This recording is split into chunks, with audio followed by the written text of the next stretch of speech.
Alrighty, here we go.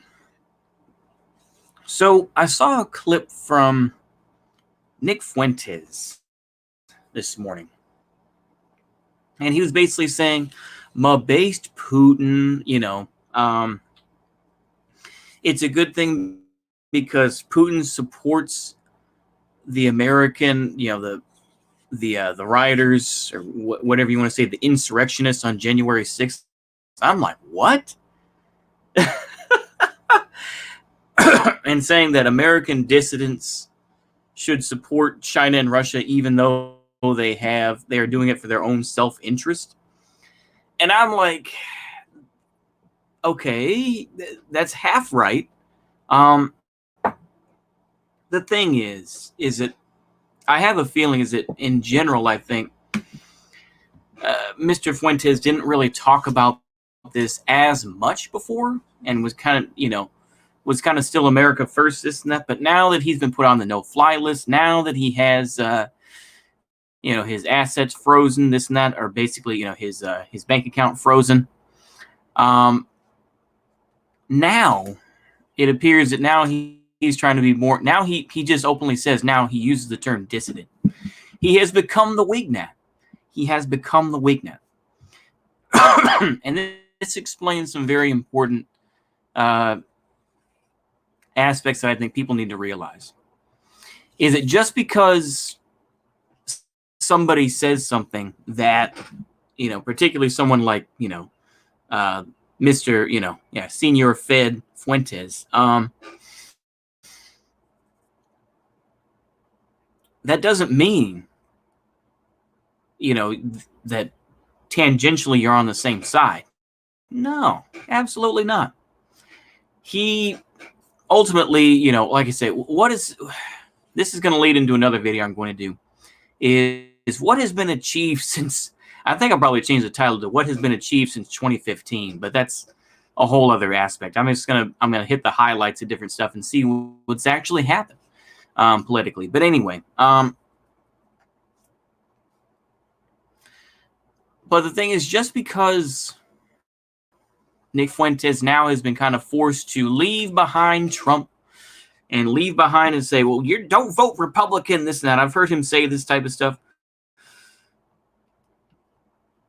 Now that, he has been made more irrelevant, this and that. Like I say, I try not to waste my breath talking about him because I think that only gives him more attention. But I think it's worth talking about because people still waste their time talking about it. Is that they still go for it. That they'll still be like, yeah, Baked Alaska is a great Christian. What?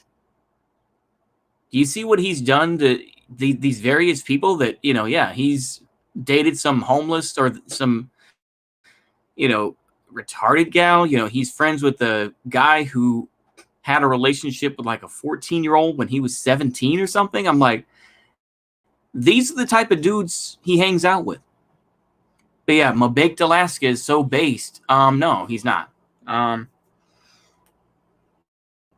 kind of leads into this whole thing where it's like, yeah, Nick Fuentes can go ahead and say all this radical type stuff, but does he actually mean it? And of course, he'll say things like, oh, the Jews, this and that, but then he'll say, well, yeah, have me on Barstool Sports and stuff like that, which of course is ran by a Jewish gentleman, So it's interesting, of course, that,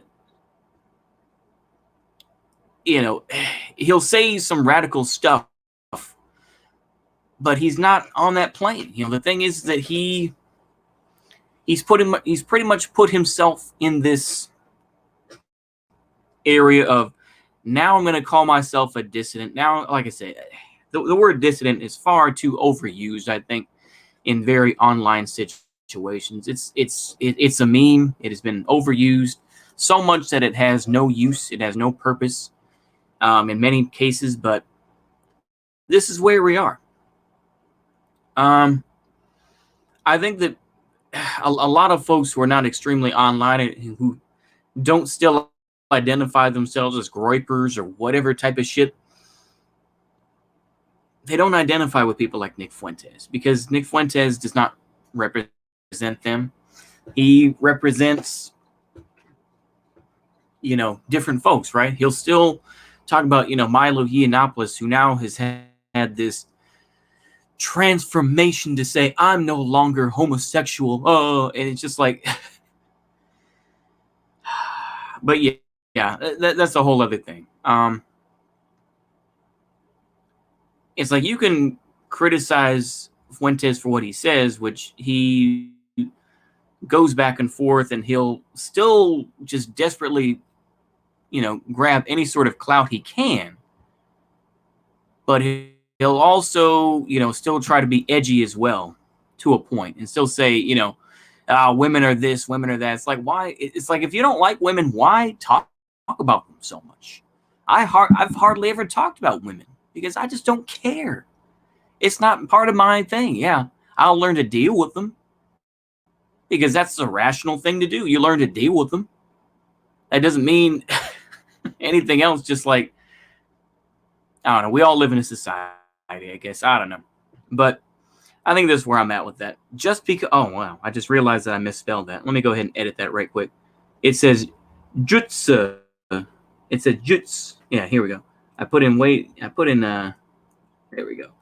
Just because, there we go. Yeah.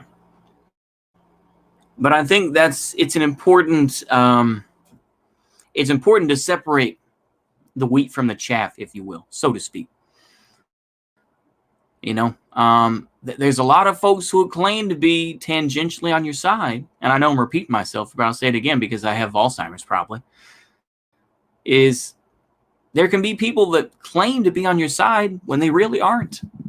And it's the same thing with Nick Fuentes. He is not on your side. He does not care about you. He will dox you for a little bit of money. He will, continue to, say his edgy stuff on his separate little podcast. He will try to have, mimics like that Orthodox first guy and whatnot, say, yeah, we're going to ban sex, this and that. It's like, okay. I mean, what sort of, I don't know. People are just spurgs. It's just like, it kind of relates back to, this is going to be a segue to the next video. And I've tried to do this before, but I'm going to try it now here, is let's talk about what has occurred since 2015. So stick around for that one. See you later, and a goodbye.